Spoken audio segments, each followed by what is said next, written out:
Resuming debate, reprise du débat, the Honourable Leader of the Opposition. Mr. Speaker, these are painful and heartbreaking days for the people of Ukraine. It's unbelievable to watch images of families fleeing the violence, of citizens volunteering, lining up to receive weapons to fight for their country, and of parents sending their children away to safety while they stay behind to defend Ukraine. In the last few days, the world has seen the defiance and strength of Ukrainians standing up for their freedom, independence, and sovereignty against the unprovoked aggression of a violent dictator. Their voices were joined by millions of people here in Canada and around the world, including thousands of Russians who took to the streets to oppose the war, many of them dragged away to prison. As the official opposition, Conservatives stand shoulder to shoulder with Ukraine and its people. And we condemn Putin and his gang in the strongest and harshest terms possible. Putin's ongoing invasion of Ukraine is the first major European conflict since the Second World War. It is a serious violation of both international law and our collective humanity. This amounts to the most serious threat to the rules-based international order since 1945, and because of that, it is a serious threat to global peace and security. That's why Conservatives fully support the actions taken by the Government of Canada thus far. But we are calling on the Liberals to do more. On Saturday, we released our proposals for immediate additional action, and I would like to outline them for the members tonight. First, we are urging the federal government to expel Russia's ambassador from Canada right away. Second, we are asking the government to recall Canada's ambassador from Moscow. Thirdly, we ask the government to direct the CRTC to revoke the license of Russia Today so that Putin's propaganda machine can no longer reach Canadian homes. We are glad that companies like Rogers, TELUS, Bell, and Shaw have already done this, but we would like to see the federal government take more of a lead on this issue. Hear, hear. Fourthly, we believe Russia should be isolated internationally by urging their removal from organizations like the G20 and the OSCE.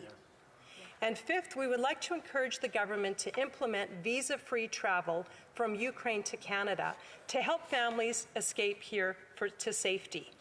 The Ukrainian people do not want to be permanent refugees. They want to be able to live in a free, peaceful, and sovereign Ukraine. But Canada can be a safe haven for them in this moment. Conservatives support Ukraine. The Russian invasion threatens peace, international order, and global security. That's why we support the Canadian government's actions. But we are calling on the government to take additional steps, such as strengthening our defenses and committing to NATO against Russia's threats. Mr. Speaker, the Liberal government can't afford to take our peace and security for granted any longer. We need to take Putin's threats seriously. We need to make sure Canada is prepared to face aggression with the same level of determination we've seen in the Ukrainian people. That's why Conservatives are calling on the government to come forward with a robust plan to defend Canada's Arctic security and sovereignty.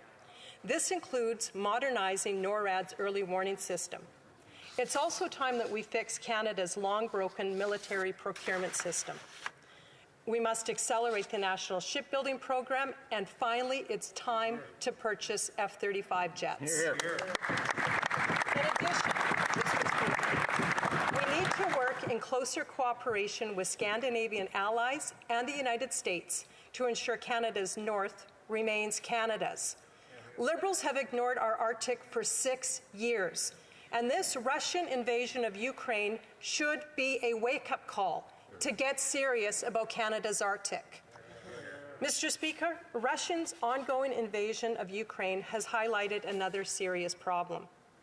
Russia supplies as much as 40% of Europe's natural gas, and we're seeing them use this power to intimidate Europeans and Ukrainians.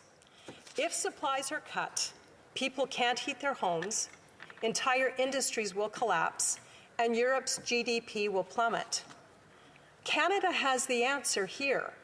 Canada is the world's 5th largest natural gas producer. But we can't export gas to our European allies because we can't get pipelines built. The Liberal government has failed repeatedly to recognize that Canadian oil and gas is the most ethical, most environmentally responsible oil and gas industry in the world. It is clearer than ever, Mr. Speaker, that Canada's oil and gas is vital to the security and sovereignty of both Canada and Europe. It's clearer than ever that when the Liberals stop, delay, and hamstring Canadian oil and gas from being extracted, transported, and sold both at home and abroad, the biggest winner in every way, shape, and form is Putin. Canada and the world loses, and Putin wins. Why in the world would we want to do anything to help Putin fund his war chest? The Liberals need to stop putting up roadblocks to oil and gas development and exports. We need to get new pipelines built so that we can sell our energy to Europe and others and end Russia's monopoly on natural gas.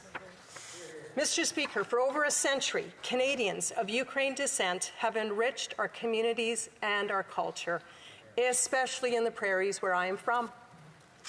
Canada, and Manitoba in particular, share ties with Ukraine that cannot be broken by war and aggression. When Ukraine declared independence from the Soviet Union 3 decades ago, it was Canada, under a Conservative Prime Minister, that was the first country to recognize its sovereignty. We must honor that legacy. As Canadian parliamentarians, I know we honor that legacy. Mr. Speaker, Canada's security is tied to Europe, and Conservatives know that. Canada must strengthen our own defences and renew our commitment to the NATO alliance in the face of the threats from both Russia and China. As we speak tonight, Mr. Speaker, Ukrainian families are huddled in subway stations, calling for our help, just as the British did during the Blitz over 8 decades ago. A country that faced the horrors of the Stalin regime with the Holodomor, but nonetheless emerged from the grasp of communist dictators, is again fighting off tyranny and violence. We must stand with them. The federal government has stepped up in the last few days, but there is more that can be done. As they say in Ukraine, Slava Ukraini, glory to Ukraine, glory to the heroes. But let's do more than just say those words. Let's take action now and in the days and the months to come to do the right thing for Ukraine, for Canadians, and indeed for the world. Thank you very much, Mr. Speaker.